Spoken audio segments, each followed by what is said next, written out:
Hello, everybody, and welcome back to another episode of the In Between the Stitches podcast. I am your host, Brady Wilson, with my co-host, Chase Olschwinger. Good afternoon.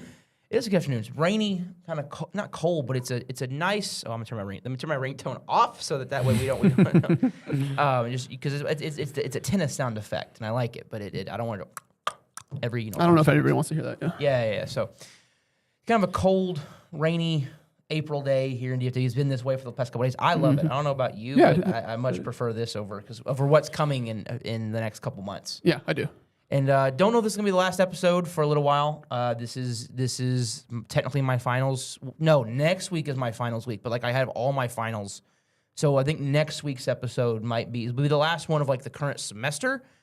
I will be coming up to Denton fairly frequently over the summer. So if me and Chase can coordinate, the problem is I don't know if this space is open. I'm gonna ask Dean and see if it is.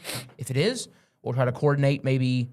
What do you think? 3 or 4 times at least, especially early if the Stars if we keep going. Yeah. I'd like to continue with the Stars, but for sure, and definitely to cover the draft lottery for the NBA and stuff like that. There's some stuff I want to talk about. But speaking of one of the Dallas teams, Dallas Mavericks, we're gonna go and get their segment out of the way because we have a special surprise.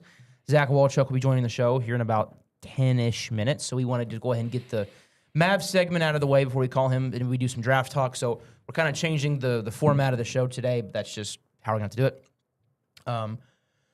Cooper Flagg wins Rookie of the Year. First time since I had to ask him because I couldn't remember if Luka had won it. And he did. And then because it's early in the morning for me, was like, he won it with us, right? He's like, who else would he have won it with? I'm like, well, that's a fair point. Yeah. Oops. My bad.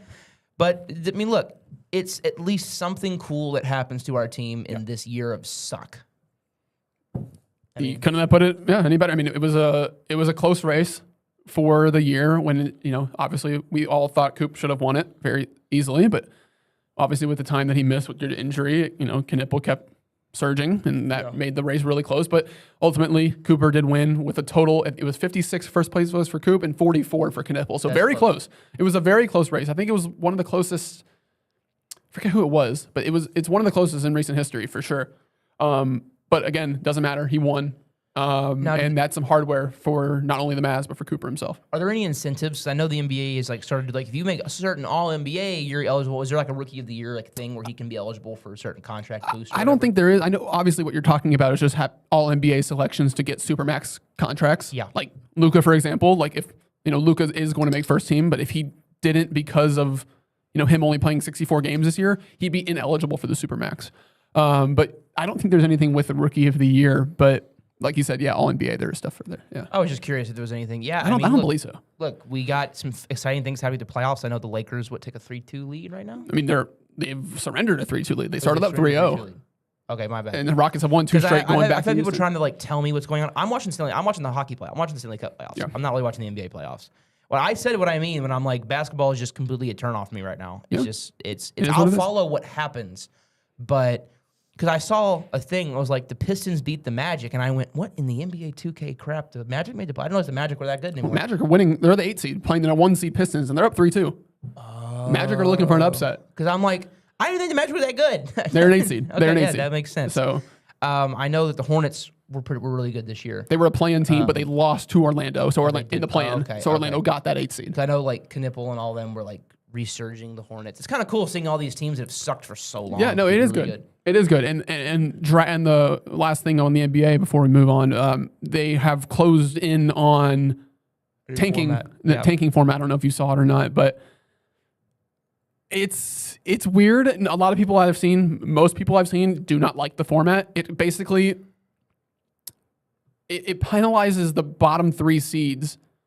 It's 5.1%, I believe, for 1, 2, and 3. When the lowest 1, 2, and 3 seeds, if that makes sense. Not the 1, 2, 3 seed, but the worst record, the second worst record, and the third worst record in the league have 5% odds. But everything after that is 8.1. So it penalizes the worst teams when not all teams are trying to tank. Some teams are going to be bad just because they're bad. And Chase Elder 2026, some teams are going to be bad just because they're bad. That's what it is. Not every team is trying to tank. People are going to be bad because they're just not as talented and they're just in the middle of a rebuild. And they need to get talent. And they need to get talent, but you can't get talent if you're lowering their odds because they're a bottom 3 team. It's not like I said, some teams are just going to be outmatched and they're just going to be a bad team in the worst record in the league because they're bad, not trying to tank. No. So it is. I mean, you're definitely rebuilding and you're stripping the roster down. So like but see, that to me, there are two kinds of tanking. There's stripping, there's acceptable tanking, which is the Dolphins, for example, in football. We're going to strip our roster down to the studs, right? We're going to strip it down to the bare bones of the franchise, and we're going to build it up, right? That's fine. That's what teams do. That's not really trying to lose individual games. That's just, we're bad. It's either we stay perpetually in the middle or we embrace the suck for a couple years. That's what you have to do. Yeah. What people have been mad about in the NBA is teams intentionally in games, oh, it's a close game, I'll leave the starters out for the game. That's what people are mad about. That is unethical tanking. That's what I'd say is bad tanking. Good tanking is what you have to do in all 4 major sports, including football, where like, well, football, tanking's not a problem in football. It's like, well, because in football, you're allowed to kind of strip your roster down. In 2 years, you might be right back, right? I mean, look at the Cowboys. 3 years of contention, 2 years of kind of wandering, and now it looks like we might be sniffing a playoff spot next year.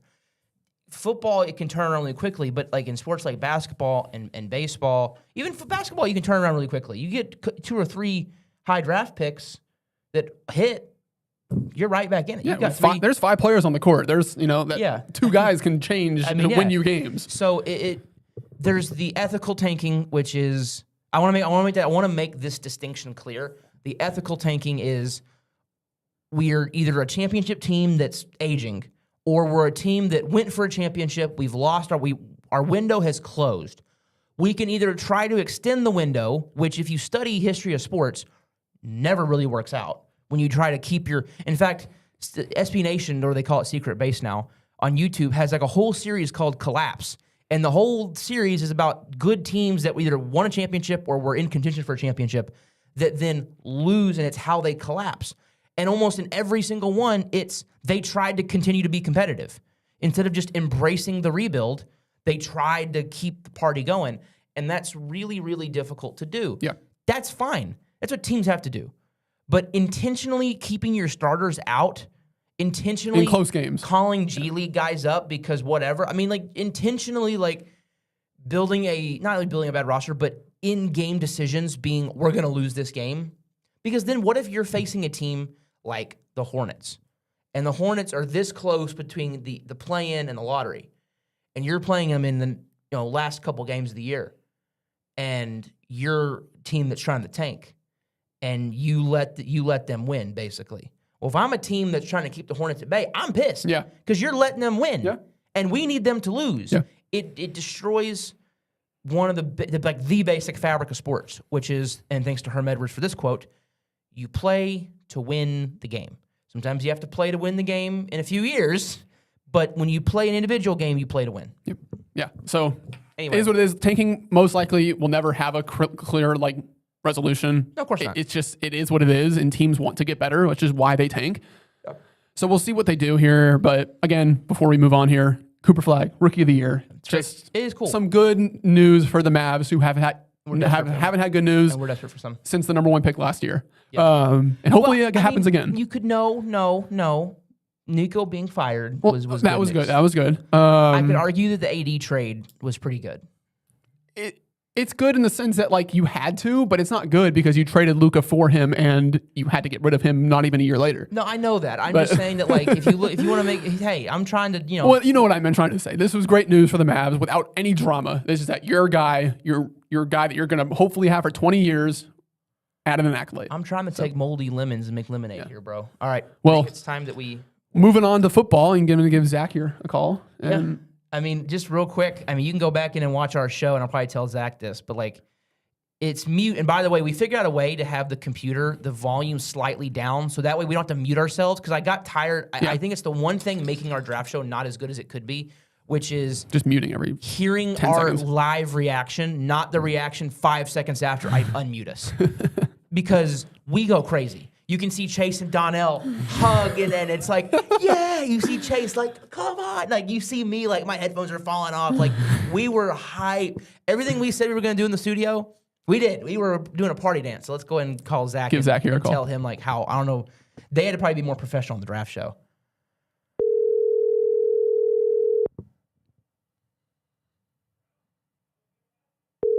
Declines the call. Yeah, right. Be so. What's up? Hey, Zach, how's it going? Welcome, Mr. Zach Wolchuk, onto the show. How you doing? How's it going, fellas? It's Good, going, good. Hey, ever since last Thursday, I think life's going pretty good for us Cowboys fans. It is, man. It is. I mean, now we got the Caleb Downs here. I was literally just telling Chase, like, I had to tell you. So, like, I'm sure that, my dream one day is to be on the draft show with you guys for the Cowboys. Like, that would definitely be, like, dream scenario for me. And I know that you have to be a little bit more professional because on our show, we were doing victory dances around the studio. You can see Chase and a buddy of mine. We're like, they hugged and I'm going crazy. And like, I'm imagining you guys, I have to go back and watch y'all's reaction on the draft show, just see what you guys like were doing. Cause I'm sure you were having to really hold it in from doing a victory dance. Well, honestly, dude, so we rotate. We've got so many guys on the show that that was a time where Voch, Lombardi, and myself were done. So we went back into the room, and I brought in like cold Miller Lite, and I just literally chugged a Miller Lite. That's great. Found a way to celebrate. Yeah, It's I'll have awesome. to go back and watch that. That's great. No, but it was awesome. It was the dream scenario. I know that you, I think, tweeted out. I think I retweeted it. Like, what's your dream scenario in different spots? And like Downs was my dream scenario, and I think none of us thought we could get him. And to see the Giants, we were sitting there going, okay, we traded up. So we don't think the Giants took him because we don't think we would be moving up without Downs. But I mean, the tenseness. I don't know if that's a word.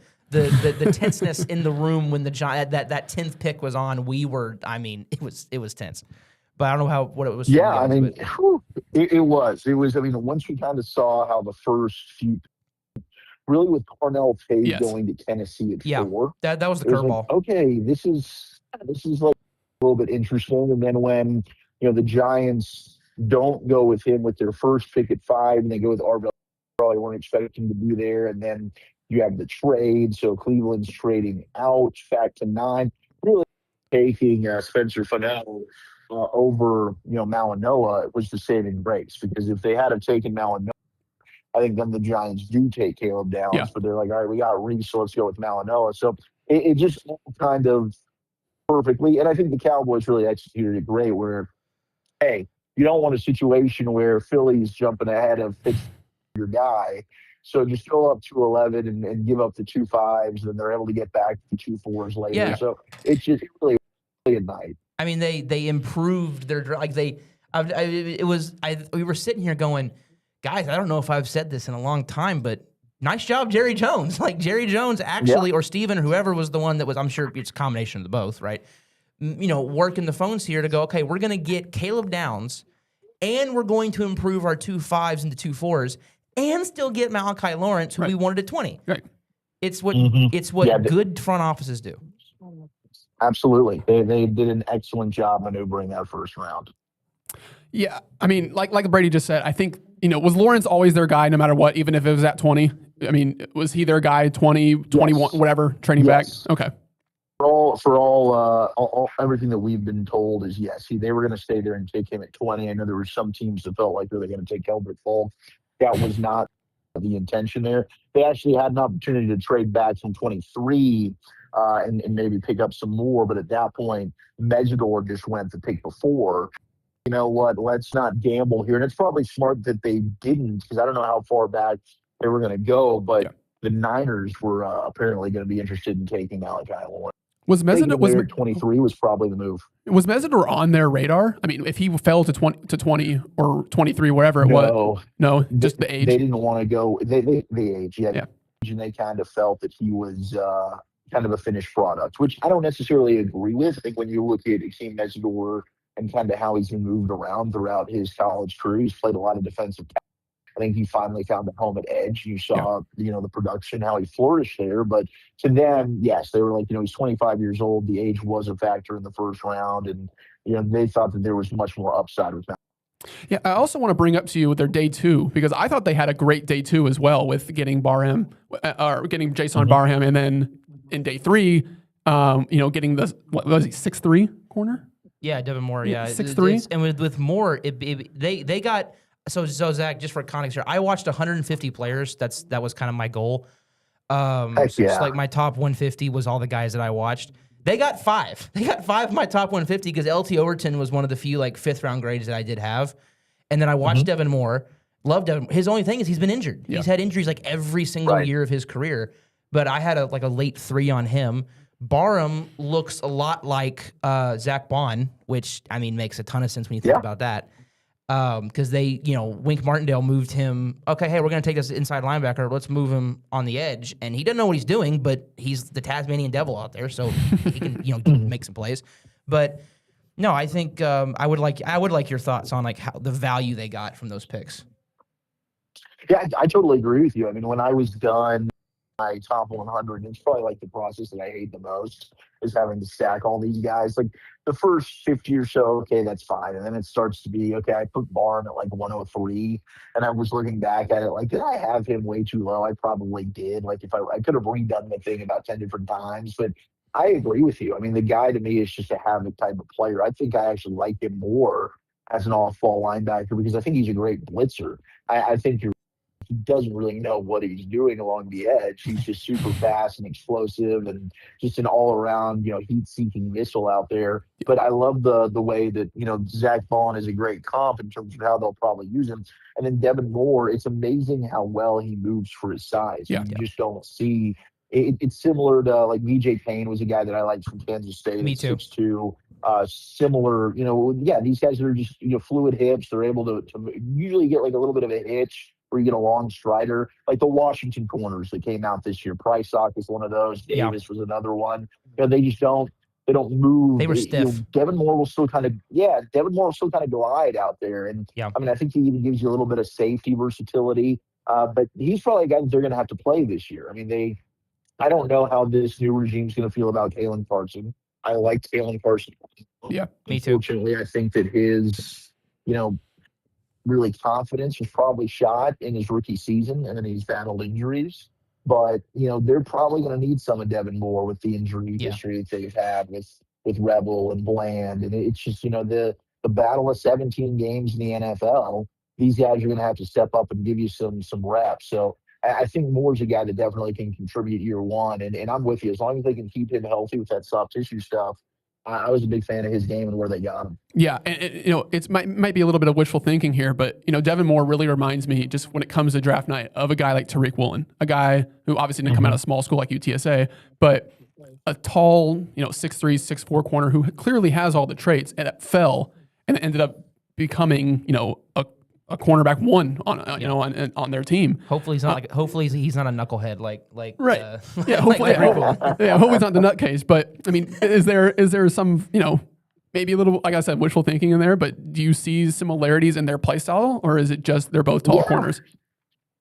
Yeah, I mean, I think that absolutely. When you look at some of the traits, I think Tariq Woolen might have had a little bit better ball skills than Devin Moore in terms of being able to get takeaways. But Devin Moore does make plays on the ball, so I don't think that's a bad comp or a stretch by any means. I actually think Devin Moore might be a little bit more physical, and that's something that I would like a little bit more of him. I don't think he's like as physical as he could be, but he is very willing to come down on the running game. I think he's probably better at this stage in his career coming out than what even Tariq Woolen was.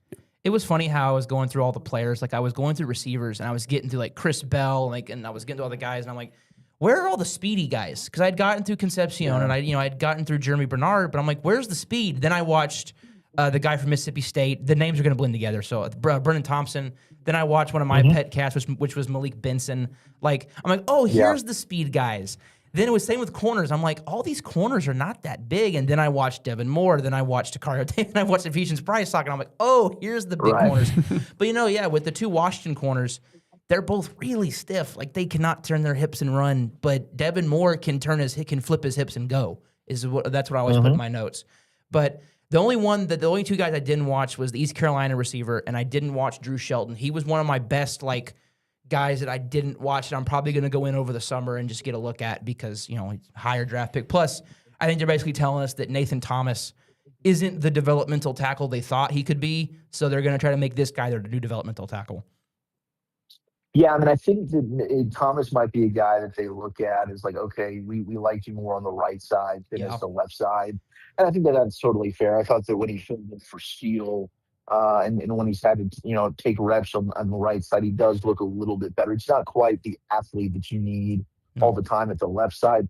The thing is, like, if you look at the Cowboy tackles, and Drew Shelton fits this with Guyton and with Steele, is like you got really good athletes, but you don't have a lot of power. Yeah. Thomas does have a more power than those guys do. But Shelton played, I mean, 34 starts, I believe it was, across 4 years at Penn State. He's played a lot of football and played in a lot of big games. And, Connor Riley clearly was a big fan of his. The offensive line coach talked about trying to recruit him to go to Kansas State.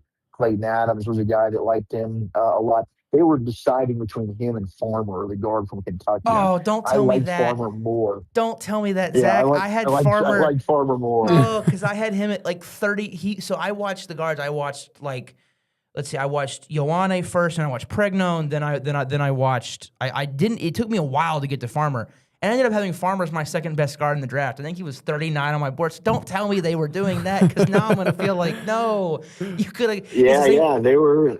Oh. They were talking about him with the Barham pick even in '92, and then I think that you had the coaches really kind of push.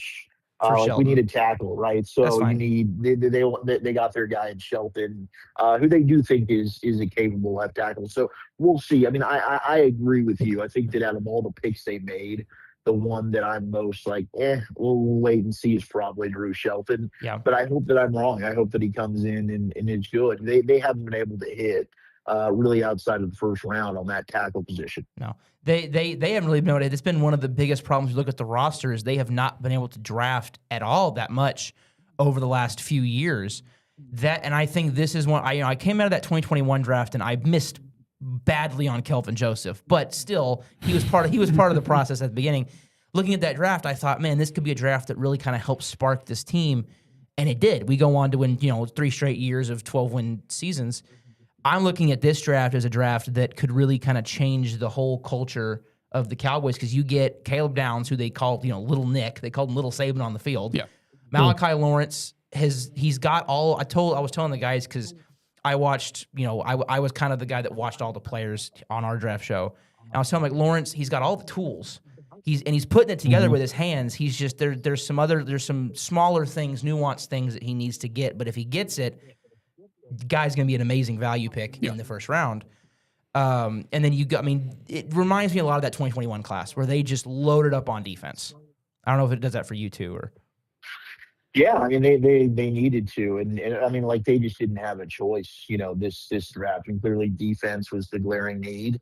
I do think defense was also somewhat of the strength when you looked at this draft class overall. Absolutely. But yeah, I mean, I'm with you. Like, Kelvin Joseph was that was a bummer that's going to work out. But that's the thing. They went through and took a lot of guys that their focus was not put.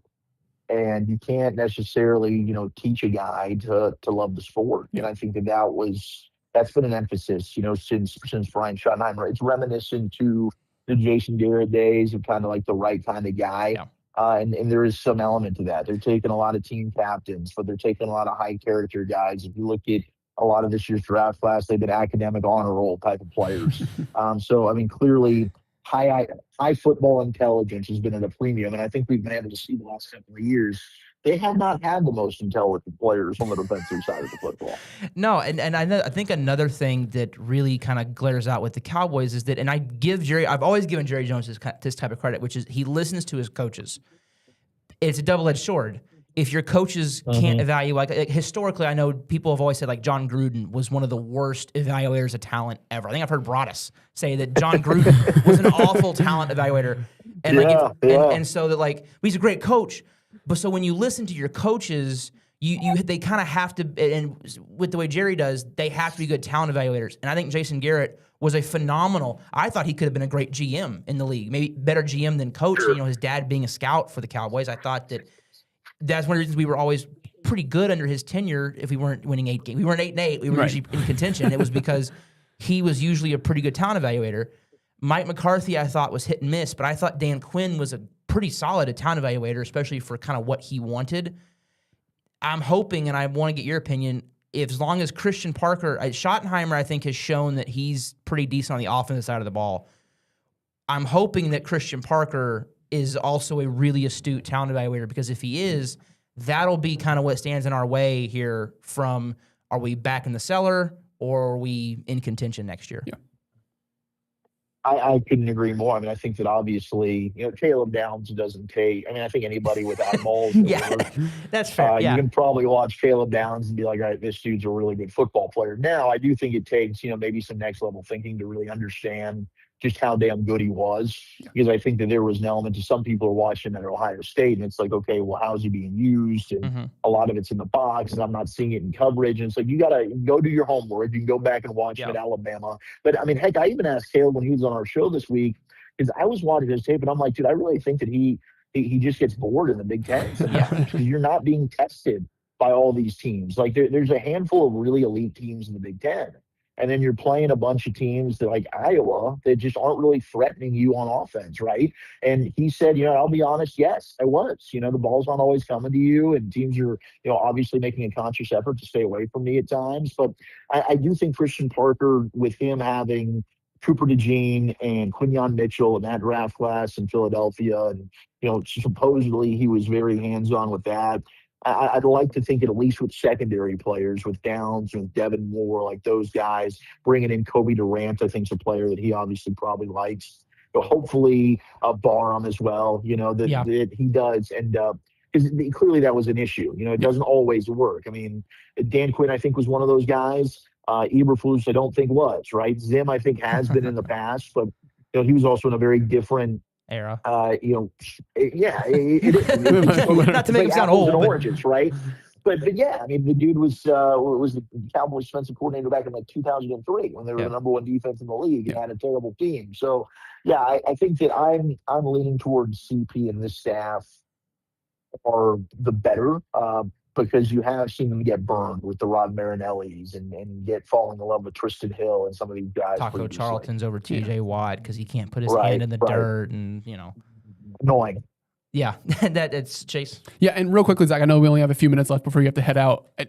Obviously with the news yesterday, GP signing his franchise tag, I wanted to ask, where you think the direction of that is going. Is it him saying, look, I have no leverage here. I'm just going to sign, I'm going to play on the tag. I'm going to ball out. I'm going to get my money. Or is it, I'm just going to hold out obviously until OTAs and then, request a trade? Or where do you think the direction is going? Yeah, I think it's more so the first part of what I think he's got to show up and he's got to play and he's got to put his best foot forward because unfortunately the league's kind of told you, we're not in the camp of, offering George Pickens $30+ million a year right now. Yeah.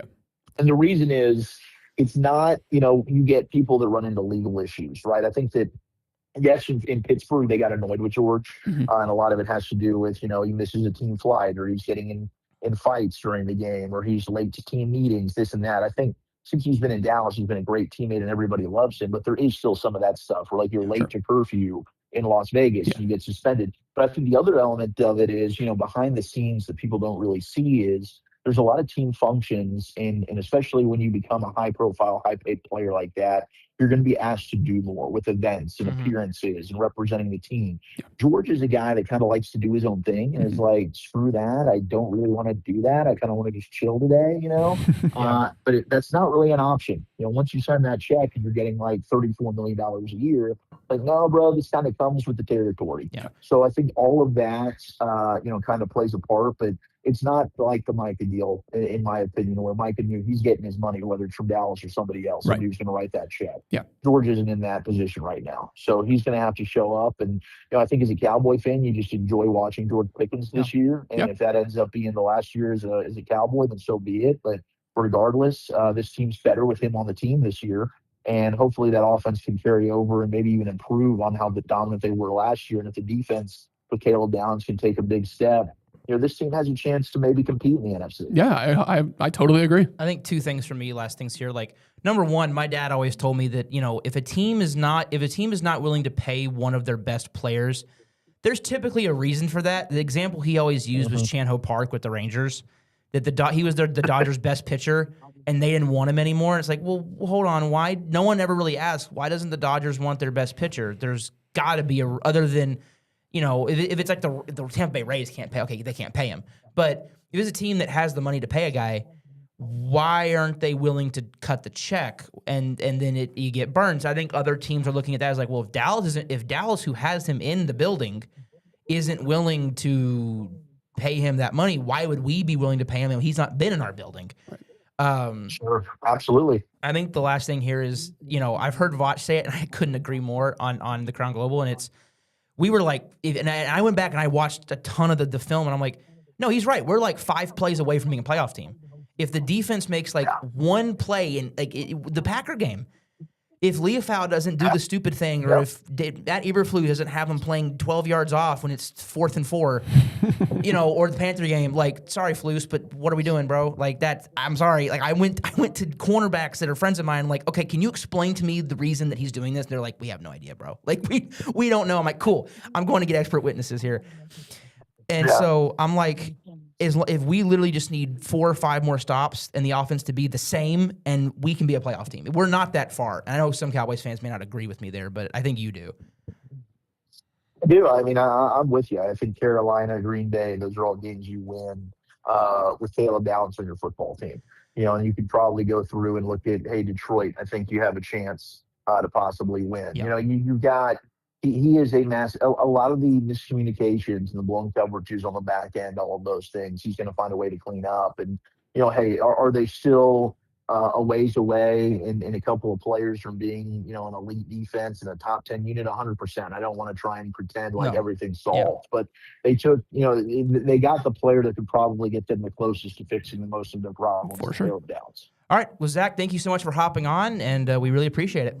Thank you so much, Zach. Hey, keep up the great work, fellas. Always love joining you. And go Mean Green. Go Mean Green. And go Stars. Hopefully they Stars. don't. Yeah, hopefully they won tonight. Let's go, boys. Hopefully. All right. Talk to you later, Zach. Have a good one, Zach. All right. Take care, boys. Well, there goes. Whoa. Sorry for the beep. Yep. There goes Mr. Zach Wolchuk. Always great talking to him. Yeah.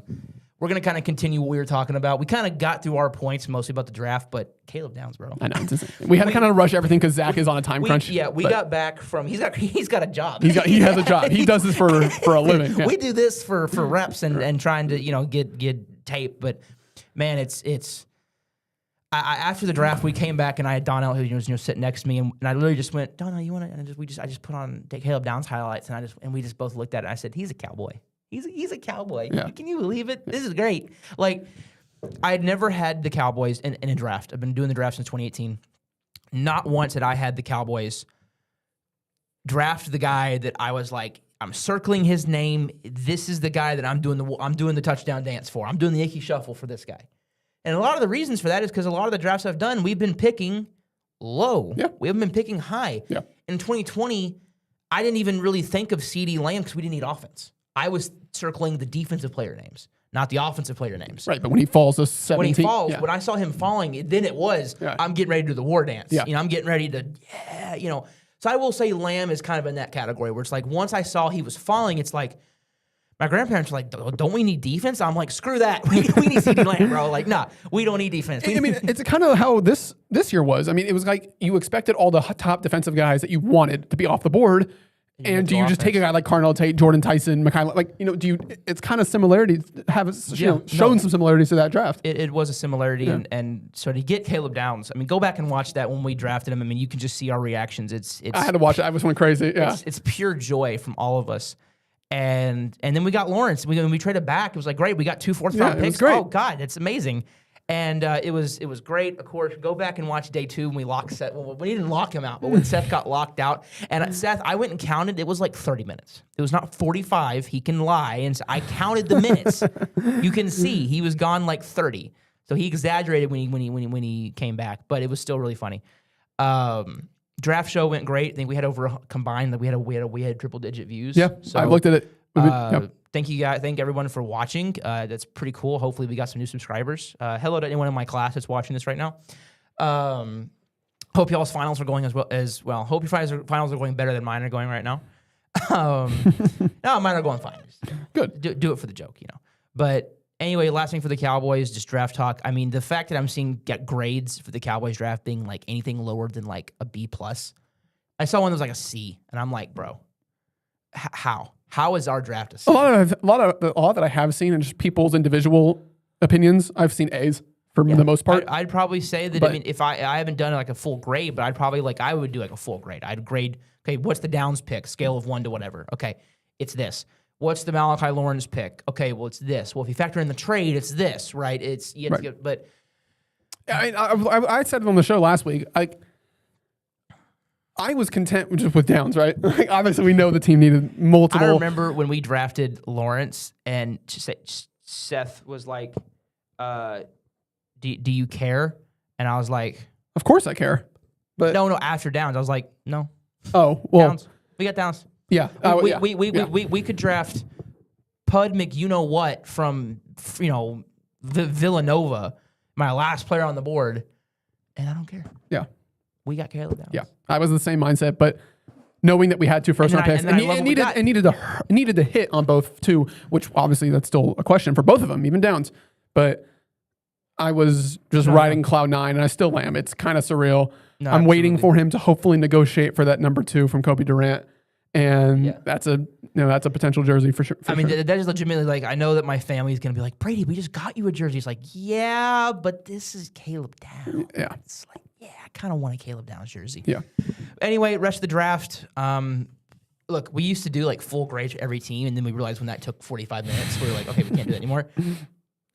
Basically, there's been like a huge debate about like what's the consensus board and all that. I think my take on it, just to give a take, is that's a media board, and I agree that if your team takes someone off the consensus, then you shouldn't immediately be like, oh, this is awful. However, the amount of teams that were going, oh, we're going to go off the consensus with tight ends, it was insane. Yeah. And I think the biggest thing was the biggest thing that we saw from that was one team took a tight end, and then every team behind them panicked and went, well, gosh, we got to get our guy. If we don't draft a tight end here, we're going to lose the guy we want. Yeah. So they took a 4th round guy in the 2nd round, and then everyone loses their mind. Deshaun Stribling definitely was everyone kind of viewed at 33 like, whoa, first pick of the 2nd round. What the hell are the Niners doing? But I think that you have to feel, if you're a GM, you have to feel convicted in what you're doing, but you put yourself at risk. Because the Cowboys drafting Caleb Downs, if somehow he doesn't work out the way we think he's going to work out, no one in their right mind is going to go, what an awful pick. Yeah. How could Dallas have reached for a save? No, everyone's going to go, bro, I had him as my best player on the board. I know Zach had him as his best player on the board. No one is going to lambast that pick. The Malachi Lawrence one, maybe a little bit, but you trade it back. So it's like, and it's the guy you were targeting. It's the guy you were targeting. You haven't done it in a while. No, I really haven't. It's the guy you were targeting, so no one really cares. However, when you are a team that takes Mozzie Smith and Luke Schoonmaker in the 1st and 2nd rounds, you open yourselves up to risk because these are guys that not everyone viewed in the slot that you drafted him. If they work out, everyone lauds you as a genius. If they bust, everyone goes, see, what? That was intentional. What the hell were the Cowboys doing? They drafted 2 guys, and we didn't like them, and guys like Marcus Mosher online, they get to have a field day with it because their little consensus board didn't agree with what the Cowboys did. You open yourselves up to risk when you do that. When you take somebody that maybe the rest of the league views as a reach, when maybe your owner views as a reach, because your owner is going to be reading the newspaper. Your owner is going to be reading what fans say. And if he sees that the fans are really hating on this pick, he's going to come to you and go, hey, we drafted Nate Borkacher from A&M, a blocking tight end, basically, a guy that's not really a starting tight end in the league, in the 2nd round. Yeah. Why are we doing this? Right? And you have to tell him, well, because of this, we didn't want him to get off the board, and we liked him, and we think he fits in this offense, and blah, blah, blah. And you and the coach believe in it. Well, if he doesn't work out, then guess what? That owner's going to come back to you and go, well, you and the coach are idiots. I may want to fire you now. You open yourselves up to risk when you definitely go off you open more risk. You open yourself up to risk when you draft anybody. Yeah. Right?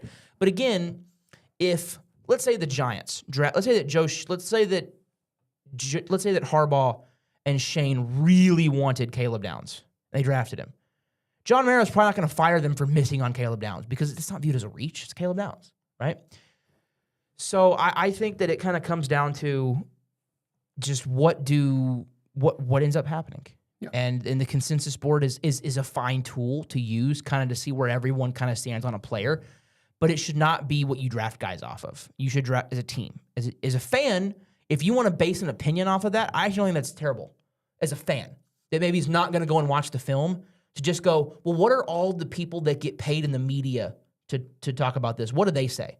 Oh, they don't really like the pick? Ooh, that doesn't make me excited. Well, let's see what happens, right? Anyway, I'm curious your thoughts, but I don't know if you saw like the whole debate, but like it blew up on Twitter, at least on the draft spaces, where everyone's like, everyone was weighing in on the consensus board. And I think that, there are players that I was convicted in that, I believe are going to be great, that I'm sure if I look at the consensus board, probably don't agree with me. Yeah. I mean, right? It's probably like that every single draft. I mean, you touched on it all. I mean, there's guys that you're naturally just going to be higher on because I like Malik Vincent. I was the same way when, like, going back to when we drafted Mozzie. I mean, you remember my reaction in the draft room. You were like, ugh. I didn't do that, and I don't do nearly any of the research you do and stuff like that. And you were trying to make. I was trying to make it to where, like, I was trying to help understand. It wasn't an awful pick, but it was not a good pick. It wasn't a good pick at the time, and it wasn't. And it ended up, going exactly how we thought it was. Schoonmaker really didn't work out, and thankfully Overshown. But even then, Overshown hasn't really had too much impact. Overshown was a great pick. It's just he's got to just stay on the field. And so it's just you open yourselves up to risk when you go off of the consensus, and especially for your fans to be like, well, what are we doing, right? Like Caleb Banks to the Vikings. I don't think it's a terrible pick. I think Caleb Banks, if he hits, could be a great player. Could be well worth that 18th overall pick. Yeah. Problem is that he's a flash player, and he's got a major injury red flag. And you're taking him at 18, fans are going to want, you're opening yourselves up to risk. When you go off of kind of the consensus or what everyone kind of feels for your team, you open yourselves up to risk. It's just the way it works. All right, let's move to the Dallas. I think, is there anything else with the Cowboys? Basically, I feel... That was a great segment. I feel great about the direction of the Cowboys. I definitely think that I'm not going to be like, this is our year, yeah! No, I'm not using the P word yet.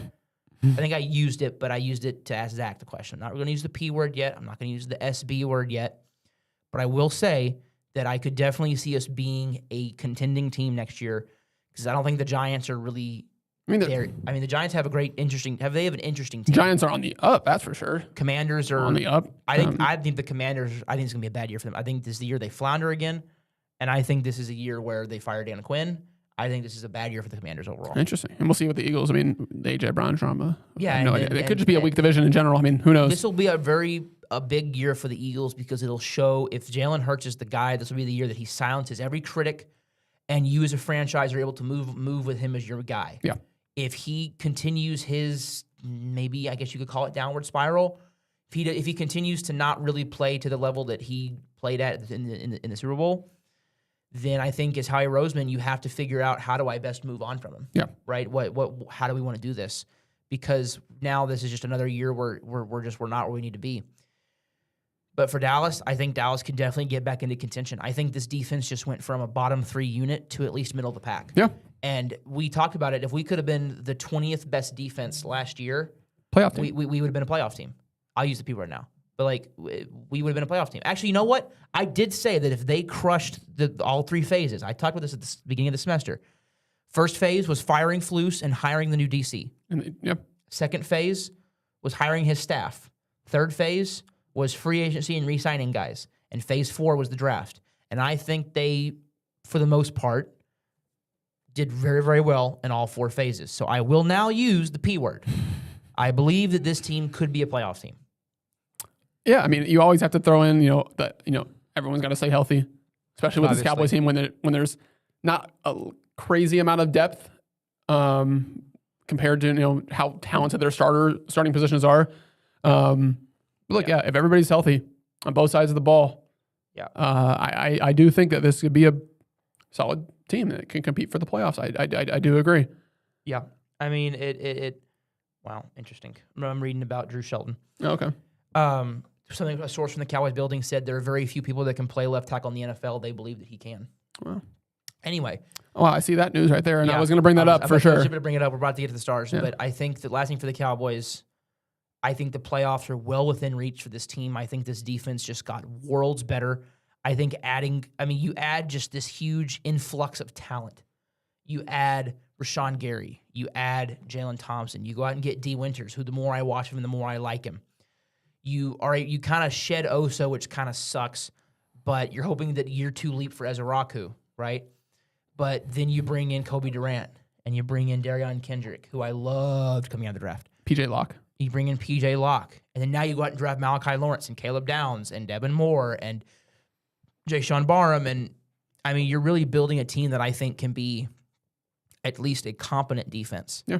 Defense that can get some stops, they can make some plays, and can turn the ball over. Can just try to make it to where the offense doesn't have to do everything. That was the problem we saw last year, was the offense had to do everything. Yeah. They were having to do literally, you saw Schottenheimer, what the are we doing, where's the... You're on the wrong one. You saw Schottenheimer, what the are we doing? You could see him on this. He said it. You saw it. What? What? My mic's off now. Your mic's off? Did you? That's why. Oh, my bad. You hit the Bluetooth button. Oh, my bad. Don't come at me. Don't come at me, bro. But I think the Cowboys improved. Yeah, 100% improved. Drastically. Yeah. Gotta talk about the Stars now. Have not played well 5-on-5. It's been ugly. It's been bad. They're playing like it's bad. They are what they're being called on social media right now, power play merchants, where they have to have a power play to score goals. Yeah, and that's not a recipe for success. And it feels like Pete DeBoer Stars again. Feels like Pete DeBoer is my coach again, where we just cannot score 5-on-5. We cannot create 5-on-5.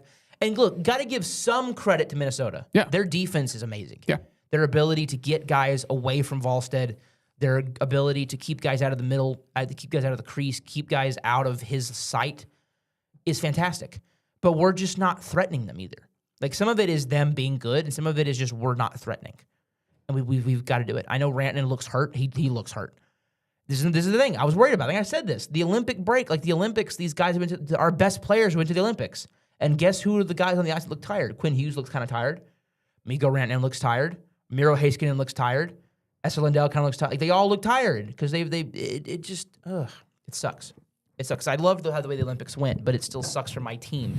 We know what they got to do. They know what they got to do. They got to be better than 5-on-5. They're gonna everything that was it Nick Foligno that said it. Who I don't remember who said it, but whoever it was on their team just said they can't hang with us. They can't beat us 5-on-5, and that should have been on the bulletin board.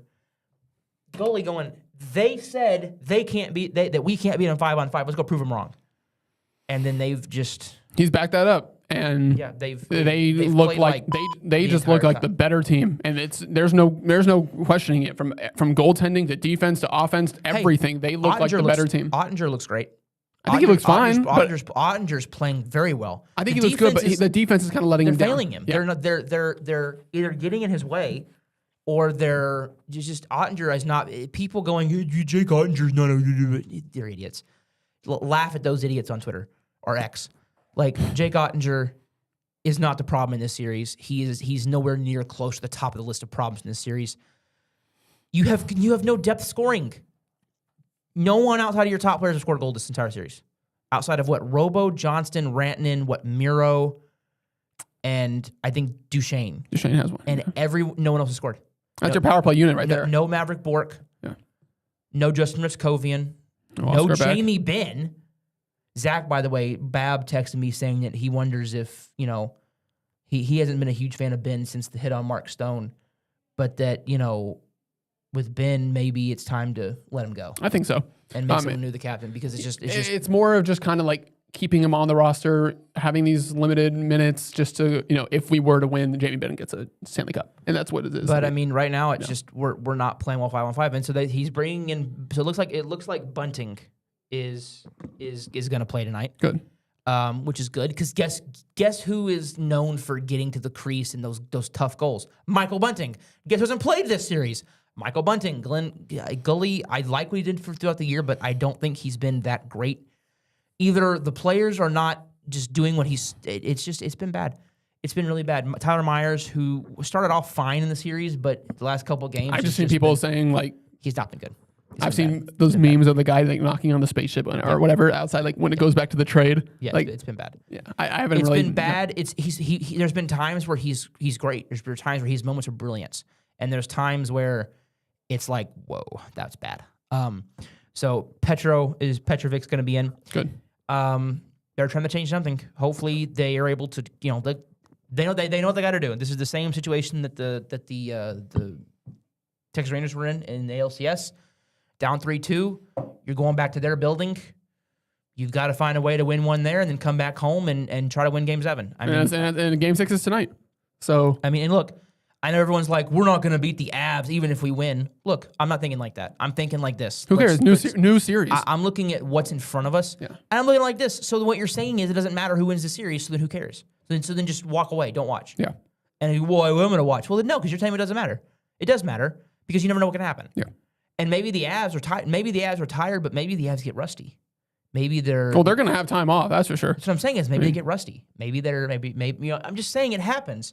So for me, with the Stars, they know what they have to do. They know it's in front of them, and they got to get it done tonight. And if not, your season's over in round 1, which is highly disappointing for where we thought the season was going to be. For sure. Yeah, sorry, I don't want to take it up. No, I think winner of this game tonight wins the series. Obviously, because if Minnesota wins, they win the series. But I think if Dallas wins this game, that's a big message, saying that they fought back and then now they come back home with all the momentum.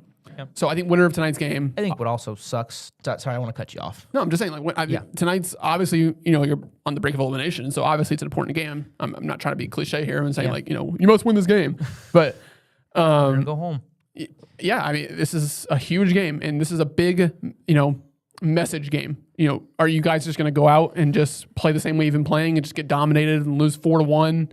Or are you going to come out there, play good defense, find a way to score 5-on-5, work some power plays, score on the power play, and then bring it back home for Game 7 with all the momentum? It's all in their hands. What sucks is that Game 4, they had the chance. They had 5 minutes away from going up 3-1. If they score in overtime, they're up 3-1 going back home in Game 5. And they could have put it away. Yeah. Instead, now they're down 3-2, and they got to go win one in St. Paul, and they got to come back and try to win one in Dallas. Yeah. And then just kind of, I know that, and I'm sorry to the Rangers fans, we're not really going to get to them in too much depth, mainly because I've been so busy with the draft. And there's just not much to talk about. They're playing 500 baseball, and that's it. 15 and 16. The pitching has been great. Guess what? Our offense sucks. Hey. None of my teams can score in DFW. Hey, the Stars, the Cowboys can score points. Cowboys can score. Hey, the Mavs can score points, but they won't win the game. They scored 100 points a ton of times. That's basketball, Chase. Yeah, it was like football. The Cowboys are the only team with a competent, a more than competent offense right now in the Metroplex, and it sucks seeing your other teams. Just the Rangers have not been great. There's no difference. Hurt. Yeah. Nimmo's got hurt now, so it's just hopefully. I think I saw Langford's on rehab. I'll be watching a lot more. It's just that with the draft last week, I didn't watch any baseball. I don't think I watched one Rangers game, and so I just haven't really had my eyes on what's been the pulse of the team the last several games. I know they've been going more small ball, which I like, but just I think it's the same thing as last year.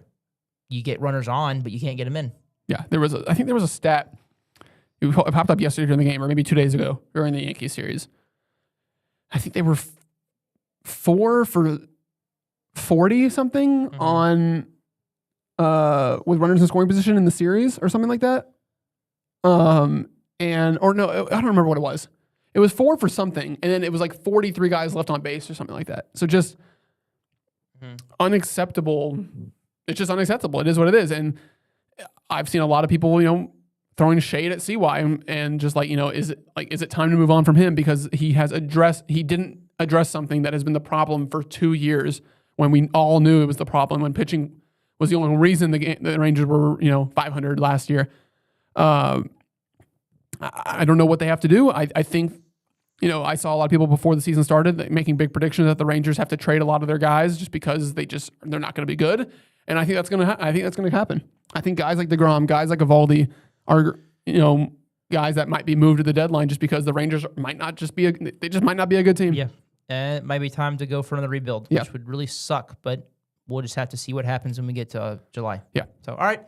Thank you guys for watching. Sorry to kind of skip it with the Rangers, but with the Stars in the playoffs and with talking about the draft and everything, I'm spent. I don't know about you, but I'm ready to see what happens tonight. And then it's what sucks is like if the Stars are out tonight, our show gets a lot less fun because Stars, nothing. Mavs, nothing. Rangers, nothing. Cowboys, nothing. No, Rangers, it'll be like, well, they're playing games. They're playing games, right. That'll literally be it. So we won't. That literally, the Stars being in the playoffs will decide pretty much how many shows we have. Because like I'm gonna tell you right now, if we stay in the playoffs, I'll go and make this right now. I will keep the show going as long as the studio is open. I will keep the show going as long as they're in the playoffs. But if none of our teams are doing anything that we're talking about, then we'll just kind of come in when there's something that's really relevant. The lottery, maybe. The lottery, maybe the draft, right? When we get to like All-Star Weekend. Hey, how are the Rangers doing? Oh, look, they suck again. Yeah. All right. Well, we'll talk to you guys. Hope we will do a show next week to kind of, if the Stars lost, could talk about that. If they're in the new playoff series, talk about that. Yep. Hopefully it's the latter. Talk to y'all guys later. See ya.